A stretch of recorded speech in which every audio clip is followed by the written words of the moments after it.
Olá, eu sou Giovanni de Souza. Hoje são 12 de dezembro de 2019, são 23 horas e 50 minutos. Lições Bíblicas, classe jovem, primeiro trimestre de 2020. Jesus Cristo, Filho do Homem, Filho de Deus. Lição 4 do dia 26 de janeiro de 2020. O que Cristo fez por nós. Texto do dia. Porque para isto sois chamados, pois também Cristo padeceu por nós, deixando-nos o exemplo, para que sigais as suas pisadas. 1 Pedro capítulo 2, versículo 21. Síntese. Ninguém poderia fazer o que Jesus, por seu amor, fez por nós. Compreender o valor do sacrifício do Calvário é o primeiro passo para vivermos um cristianismo autêntico e saudável. Agenda de leitura. Segunda, Marcos capítulo 9, versículo 12, um sacrifício consciente. Terça-feira, João capítulo 10, versículo 18, uma doação completa. Quarta-feira, Tito capítulo 2, versículo 11, uma salvação que é oferecida a todos. Quinta-feira, 2 Coríntios capítulo 5, versículo 19, a obra da reconciliação. Sexta-feira, aos Romanos capítulo 5, versículo 8, o Calvário como prova de amor por nós. Sábado, João capítulo 1, versículo 29, o Cordeiro que Deus sacrificou por nós. Objetivos: esclarecer o que significa o caráter vicário da morte de Cristo, demonstrar que a expiação salvadora de Jesus foi ilimitada, apresentar as características singulares do sacrifício de Jesus. Texto bíblico: 2 Coríntios capítulo 5, versículos do 14 ao 21. Porque o amor de Cristo nos constrange, julgando-nós assim, que se um morreu por todos, logo todos morreram. E ele morreu por todos, para que os que vivam não vivam mais para si, mas para aquele que por eles morreu e ressuscitou. Assim que daqui por diante a ninguém reconhecemos segundo a carne, e ainda que também tenhamos conhecido Cristo segundo a carne, contudo agora já o não conhecemos desse modo. Assim que se alguém está em Cristo, nova criatura é, as coisas velhas já passaram, eis que tudo se fez novo. E tudo isto provém de Deus, que nos reconciliou consigo mesmo por Jesus Cristo e nos deu o ministério da reconciliação. Isto é, Deus estava em Cristo reconciliando consigo o mundo, não lhes imputando os seus pecados, e pôs em nós a palavra da reconciliação, de sorte que somos embaixadores da parte de Cristo, como se Deus por nós rogasse. Rogamo-vos, pois, da parte de Cristo, que vos reconcilie com Deus. Aquele que não conheceu o pecado o fez pecado por nós, para que nele fôssemos feitos justiça de Deus. Introdução. Na lição deste domingo refletiremos sobre as características e os princípios espirituais que estão presentes na obra vicária de Jesus Cristo. Temos vivido um período muito complexo, uma explosão de igrejas e um crescimento considerável da população evangélica, porém nunca testemunhamos tantas heresias, escândalos e um tipo de espiritualidade tão decadente como esta que envolve muitos cristãos. Apenas uma reflexão detida sobre a obra sacrificial do Mestre pode dar-nos uma visão correta daquilo que é o cristianismo. Realmente, nos dias atuais, vivemos uma explosão evangélica. Parece que dizer que é evangélico parece que virou vírgula. E as pessoas não têm a verdadeira noção do que é o Evangelho. O que é o Evangelho? Uma das fontes do Evangelho é a renúncia. Então não há renúncia. Então as pessoas, hoje, há muita igreja evangélica e boa parte dela com muita heresia. E por que existe heresia nessas igrejas? Porque é um evangelho moderno, que as pessoas dizem que é moderno, e na verdade para mim não é um evangelho moderno, é um evangelho mundano. As pessoas que não leem a palavra, não vivem a palavra e são levados por qualquer vento de doutrina. E por esta razão há heresias. Pessoas que não lêem Bíblia, não praticam a Bíblia, então é levado por qualquer vento de heresia. A morte vicária. Antes de morrer, ele sofreu por mim. Quem nos amaria como Jesus nos amou? Quem, além do nosso bondoso Salvador, seria capaz de enfrentar todo um conjunto de dores e angústia para garantir-nos a salvação? A resposta é única e simples: ninguém. Deve-se, todavia, lembrar de que a morte de Jesus não foi um ato isolado e tomado por uma violenta paixão. Isto é, um acontecimento ao acaso e praticado de modo impensado. O Senhor sabia o que estava fazendo. Mateus capítulo 16, versículo 21, Marcos capítulo 9, versículos 12 e 31. Na verdade, uma de suas preocupações era conscientizar seus amigos para que os mesmos, no momento de sua morte, não perdessem a fé. Marcos capítulo 14, versículos 27 ao 31. Antes da crucificação, houve todo um calvário de torturas. João capítulo 19, versículos do 1 ao 4. Violações de direitos. Mateus 26, 66 e 67. E traições. Mateus 26, 14 ao 16. Em vários momentos, Jesus é instigado a evitar o sacrifício sob a alegação de que um Deus jamais permitiria que isso acontecesse consigo. Mateus capítulo 27, versículo 40. Na verdade, o que o diabo tentou a todo custo foi impedir o sacrifício da cruz, pois naquele momento da história, ele já podia deduzir que a crucificação não seria o fracasso de Jesus. Antes, lá seria o começo de nossa vitória. Quem teria tão amor assim por morrer por alguém? A Bíblia diz que pode ser que pelo bom alguém ouse morrer. Mas por toda a humanidade, quem morreria? Somente Cristo poderia morrer na cruz do Calvário e morreu por nós. E o adversário tentou de várias formas evitar com que Cristo fosse à cruz do Calvário. Entretanto, seus planos foram frustrados e Jesus morreu na cruz para nos dar a salvação.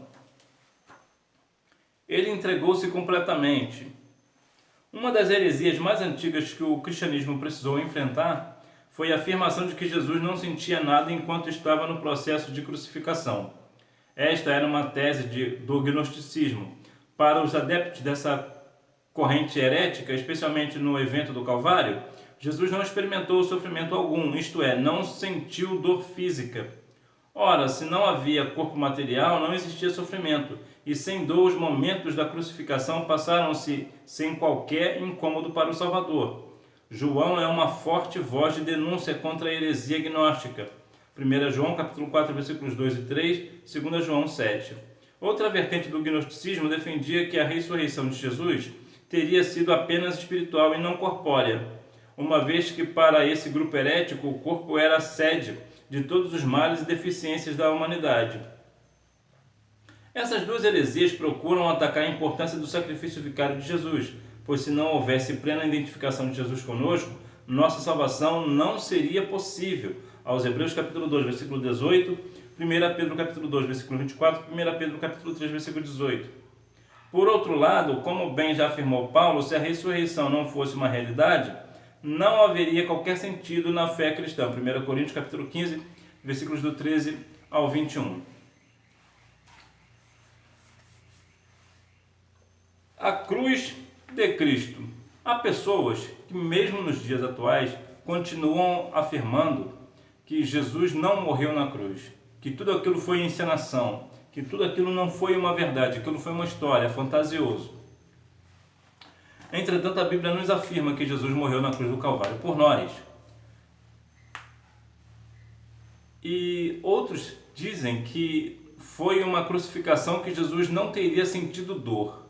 Como assim Jesus não sentiu dor na cruz?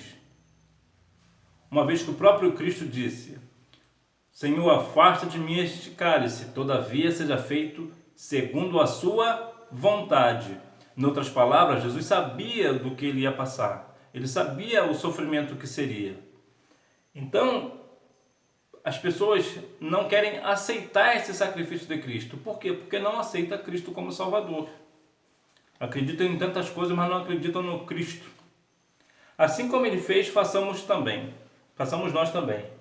Em 1 Pedro capítulo 2, versículos 19 e 25, encontramos uma das mais contundentes afirmações do Novo Testamento sobre o imperativo de nossa identificação com Jesus e sua opção por sofrer pela justiça.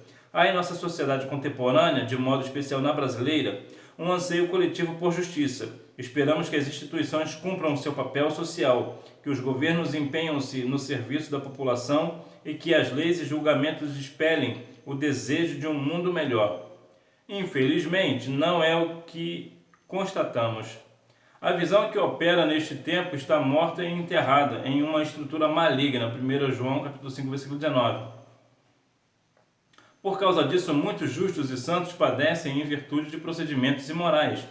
Mas, respaldados pela lei, diante desse quadro desanimador, o que fazer? Render-se à lógica do mundo e revidar injustiças? Não, jamais.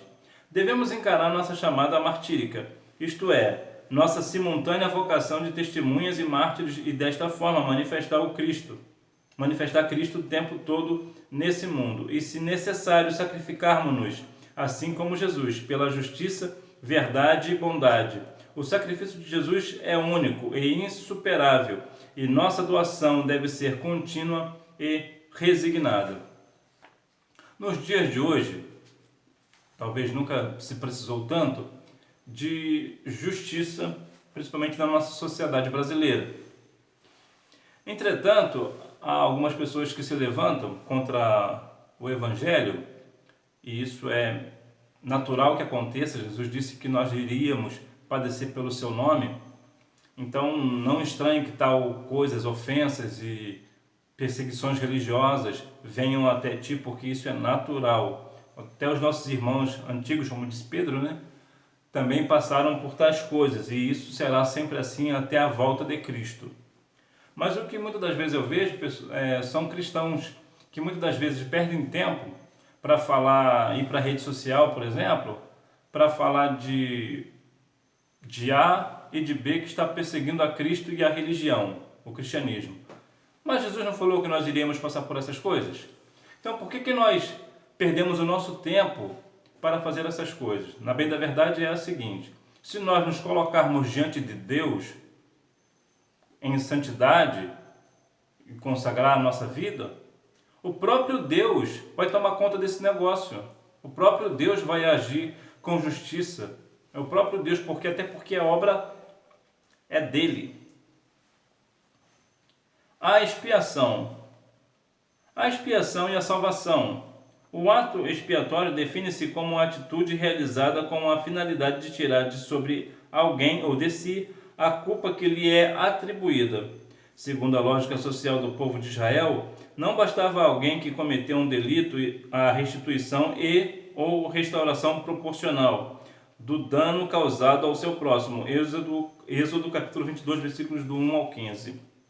Era necessário também um sacrifício expiatório diante do Senhor, para retirar-lhe o peso de condenação que havia em virtude de seu pecado. Levítico capítulo 6, versículos do 1 ao 7. Essa característica da sociedade judaica demonstra-nos com clareza que, em última instância, toda injustiça contra o próximo também é um pecado contra o próprio Deus. Salmos 140, do 8 ao 13. Cerimonialmente, o Antigo Testamento é repleto de referências a esse tipo de ato, inclusive com a instituição de uma festividade específica, na qual se celebrava a desculpabilização de todo o povo. O dia da expiação, Levítico 23, 26 ao 32, como bem anunciou João Batista, João capítulo 1, versículo 29. O sacrifício de Jesus é um ato expiatório em nosso favor, isto é, na cruz, que era nossa. O Salvador substituiu-nos e assim retirou toda a condenação que havia contra nós. Em Cristo Jesus somos salvos da condenação eterna. A expiação é o ato de materialização da graça de Deus em nosso favor. Nós deveríamos morrer na cruz por nossos pecados. Contudo que isso também não nos daria salvação, mas seria um castigo merecido, seria nosso.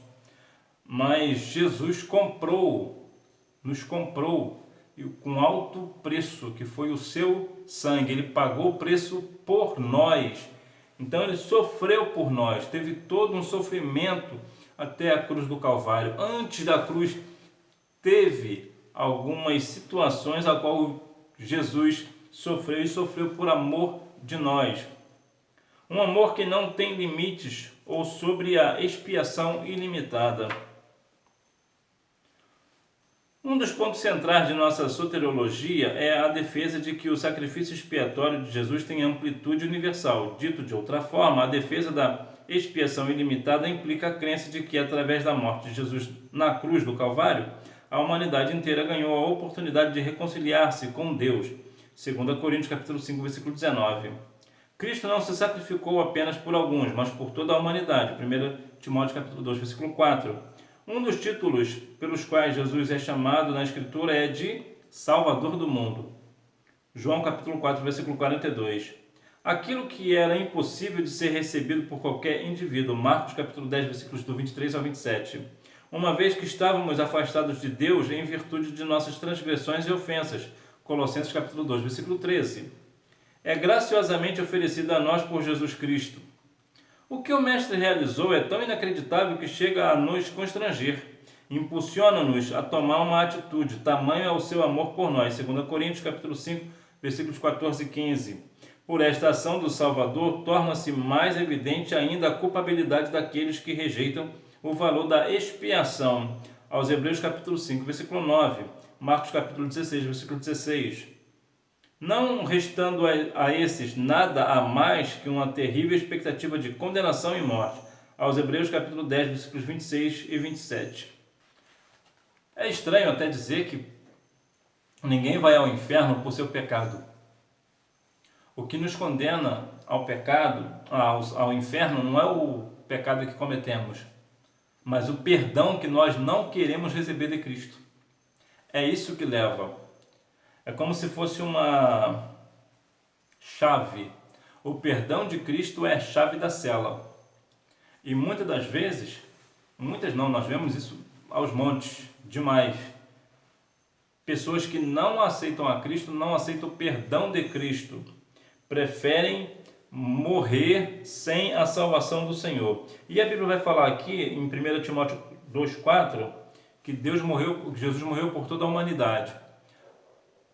Há uma frase que, para mim, é antibíblica, que Deus não quer quantidade, quer qualidade. Não é assim que a Bíblia fala. A Bíblia diz que quer que todos os homens cheguem ao pleno conhecimento da verdade, que todos sejam salvos. Então essa história que Deus não quer quantidade, não quer igreja cheia, é antibíblica. Deus quer que todo homem chegue ao pleno conhecimento da verdade e Jesus morreu na cruz por todos nós, por toda a humanidade. Os efeitos práticos da expiação. A compreensão plena da expiação de Jesus em nosso favor concede-nos a capacidade de autoavaliarmos-nos melhor. Não há em nós mérito algum com relação à obra da salvação. Tudo vem do amor e benevolência de Cristo. Aos Efésios capítulo 2, versículo 8.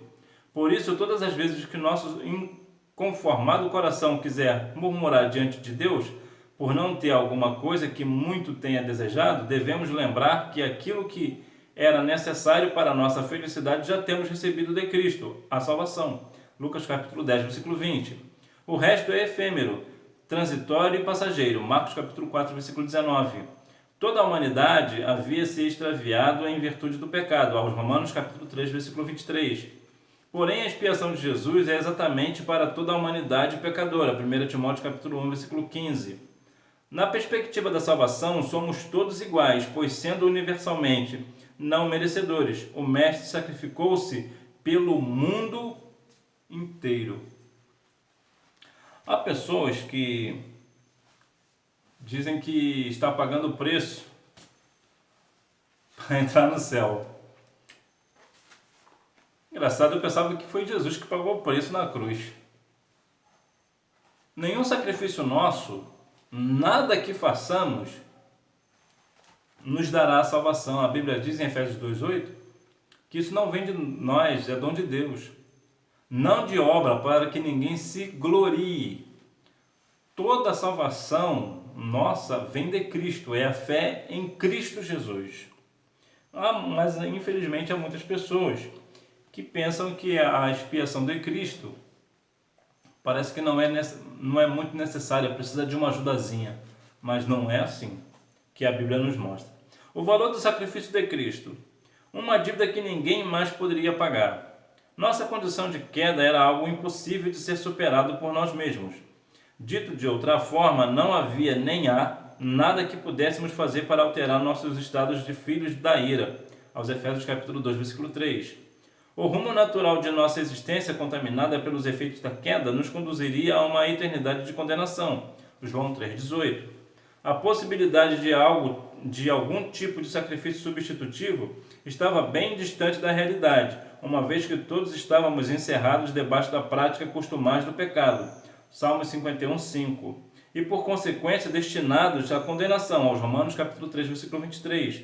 Com a chegada de Jesus, a prática de sacrifício de animais em substituição ao pecado das pessoas, Levítico 16, encontrada no Antigo Testamento, foi substituída, Mateus 9,13, e que dívida era essa que tínhamos para com Deus? Devemos nossa existência ao Criador e depois da queda da humanidade tornamos-nos merecedores da punição eterna, imediatamente, mas por muito ter compaixão de nós. O Eterno concedeu-nos permissão para continuarmos vivendo, mas consciente da manutenção de uma dívida que precisava ser paga. Jesus Cristo é o perfeito sacrifício que quita o preço de nossa condenação e apresenta-nos a possibilidade real de vivermos salvos. Mateus capítulo 18, versículos do 23 ao 35. Nós tínhamos uma dívida que, como já acabei de dizer, não tínhamos como pagar. Jesus pagou por nós. Jesus pagou o preço por nós. E Deus, por seu infinito amor, João 3,16, vai dizer que Deus deu seu Filho unigênito para que todo aquele que nele crê não pereça, mas tenha a vida eterna. Então, através de Cristo, nós temos uma vida eterna, uma salvação eterna. Temos a possibilidade real de vivermos salvos em Cristo Jesus. Sobre uma visão de Apocalipse. Um dos momentos bíblicos que melhor expressão essa nossa situação, ou melhor, um dos momentos bíblicos que melhor expressa essa nossa situação espiritual, desesperada e necessitada de salvação, é descrito através da Epifania de João, logo em uma das cenas iniciais do Apocalipse. Em Apocalipse capítulo 5, versículos do 1 ao 5, o arrebatado João chora muito diante do doloroso fato de não haver nenhum ser que pudesse abrir o livro selado. E por que não se podia abrir o livro? Porque não havia dignidade suficiente em nenhum ser em todo o cosmos que lhe conferisse a autoridade para destacar os selos. É neste paradoxal momento que o Cordeiro de Deus, ressuscitado como leão da tribo de Judá, manifesta-se revelando digno e capaz de abrir o livro. Essa narrativa demonstra-se muito rica de significados quando percebemos que, de uma só vez, ela reporta-se ao futuro e ao passado. Essa é, na verdade, uma das possíveis chaves de leitura para todo o Apocalipse. Só pode vislumbrar o futuro quem tem clareza sobre o passado. Somente seremos capazes de compreender a magnitude do ato vicário de Jesus se formos igualmente competentes em nossa percepção da fragilidade humana, na autoavaliação de nossa condição pecadora. Aos Romanos capítulo 7, versículo 24. Somente Cristo poderia tirar o selo, abrir o livro. Por quê? Porque é o único que é digno, é um nome que está acima de todo o nome. Todo o poder lhe foi dado nos céus e na terra. Aquela cruz era minha. O caráter vicário, isto é, substitutivo do sacrifício de Jesus, é algo incomparável, como bem argumenta Paulo em Romanos, capítulo 5, versículos 7 e 8. Oferecer-se para salvar a vida de pessoas boas que amamos e que nos amam é algo compreensível e dentro de uma lógica relacional. O que Jesus fez, no entanto, foi muito mais radical que isso. Ele demonstrou o seu amor por nós sem exigir nada em troca, sem esperar retribuição alguma, por uma simples questão. O que nós poderíamos dar como retribuição à altura do sacrifício de Cristo? De fato, nada. Mateus 18, 25. E isto por dois motivos básicos. Primeiro, porque nenhum ato que possamos realizar coisa alguma que exista em nós mesmos são capazes de servir como moeda de retribuição pelo que o Senhor fez por nós. E em segundo lugar, porque o ato de Jesus foi todo construído a partir do amor. E esse amor do Salvador é um ato sacrificial. João capítulo 10, versículos 15 ao 17. Na cruz, Cristo destruiu toda a autoridade do maligno sobre nós. Colossenses 2,14. Estávamos mortos e fomos vivificados. Aos Efésios 2,5.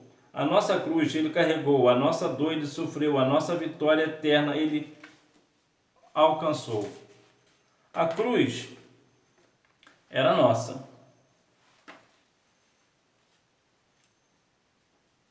E Jesus, por seu amor, seu sacrifício, Ele nos deu essa condição de estarmos vivificados em Cristo. Conclusão: somente a manipulação das trevas no coração da humanidade pode fazer as pessoas não reconhecerem que não apenas o sacrifício do Calvário é único, assim como o próprio Cristo Jesus é inigualável. Viva a salvação!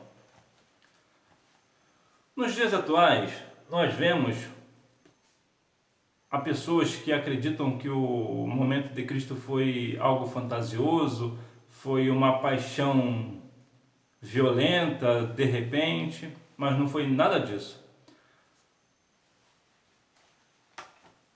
Cristo morreu na cruz por nós porque Deus amou o mundo de tal maneira. Jesus padeceu e padeceu muito por amor de nós. O sacrifício de Jesus, a morte de Cristo, não foi fantasioso, não foi uma paixão, até porque a paixão, o que é a paixão? A paixão é como se fosse um fogo de artifício. Ela explode, fica colorida, se acende e logo em seguida se apaga. Diferente do que Cristo fez. O que Cristo fez não apaga. O sacrifício dele não se apaga. Vai viver por toda a eternidade. E nós estaremos lá com ele. E isso é amor. Porque se você quiser saber o que é o amor, não vá ao dicionário, vá ao Calvário. É o Calvário que nos leva e nos mostra o que de fato é amor. E Jesus fez isso por amor a nós. Ele morreu na cruz por amor a nós. Hora da revisão. Pergunta: por que em vários momentos do processo de crucificação Jesus é instigado a salvar a si mesmo, evitando assim a crucificação? Resposta: porque se o Mestre desistisse do sacrifício do Calvário, nossa salvação estava perdida. Pergunta: como se pode definir de modo sintético o que é a expiação? Resposta: a expiação é o ato da materialização da graça de Deus em nosso favor. Pergunta: que textos